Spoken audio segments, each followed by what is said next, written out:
Assalamualaikum warahmatullahi wabarakatuh.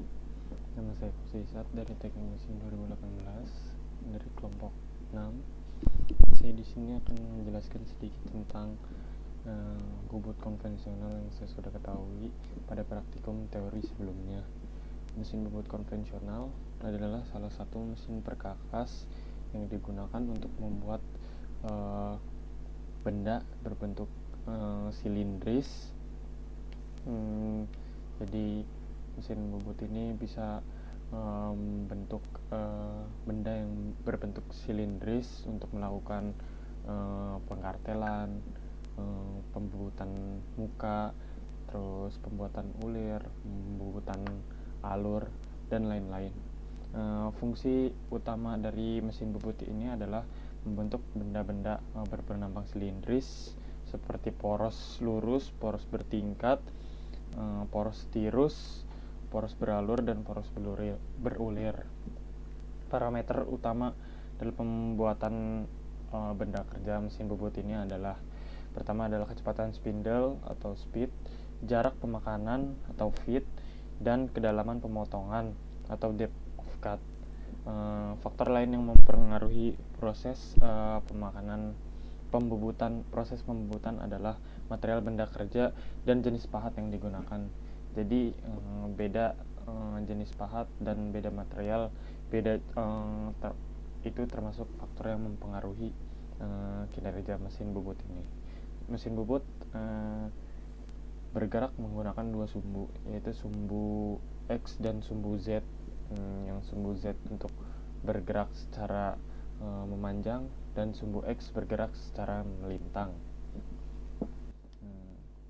Selanjutnya ada pengkartelan. Jadi mesin bobot ini dapat melakukan pengkartelan atau knurling. Apa itu pengkartelan? Pengkartelan adalah membentuk proses pada mesin bobot yang berfungsi sebagai pembentukan alur-alur atau alur-alur lurus atau menyilang pada permukaan benda. Jadi fungsinya itu untuk pengkartelan itu untuk membuat pola pada permukaan benda silindris tadi itu agar saat digenggam itu benda tidak licin. Contohnya pada jalur sepeda, pada palu besi, dan masih banyak contoh lainnya. Selanjutnya juga mesin bobot ini dapat membuat ulir. Apa itu ulir? Ulir adalah garis atau profil melingkar atau melilit pada silinder yang mempunyai sudut kisar atau uliran tetap. Jadi mesin bobot ini dapat membuat ulir, namun cara pengerjaannya tidak efisien membuat ulirnya. Ulir yang biasa digunakan itu ada dua, ulir Whitworth dan ulir metrik.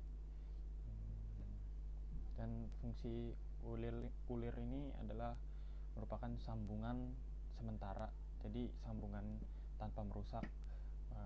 Contoh penggunaan ulir itu ada di baut dan mur, itu bisa menyambungkan dua buah benda tanpa merusak, jadi bisa dibongkar pasang. Selanjutnya masuk ke proses pembobotan.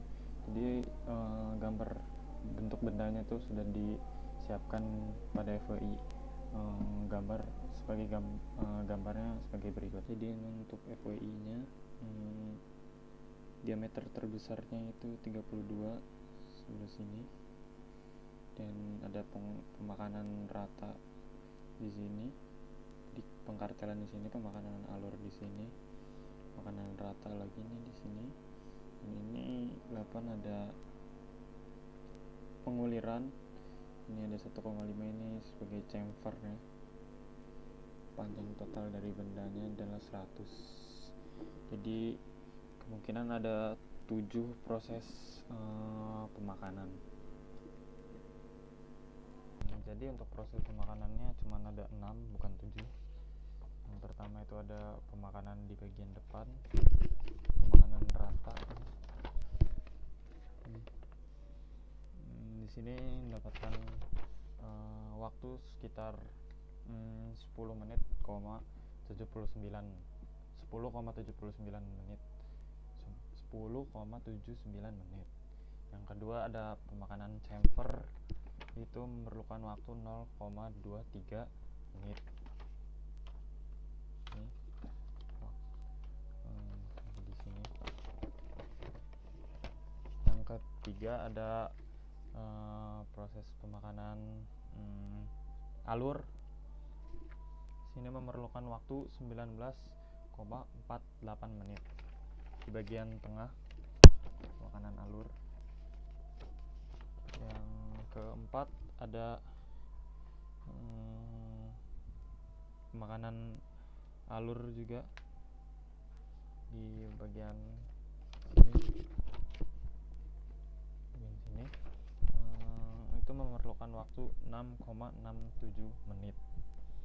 Yang kelima ada pemakanan untuk pembentukan ulir.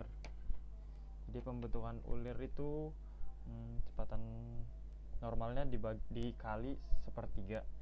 Jadi ada tambahan untuk di bawahnya sini, sepertiga kali 420 kali 0,09. Itu memerlukan waktu 6,34 menit. Yang terakhir ada pengkartelan. Pengkartelan itu normalnya dikali setengah. Jadi tadi kalau ulir sepertiga, ini jadi seperdua kali 420 kali 0,9.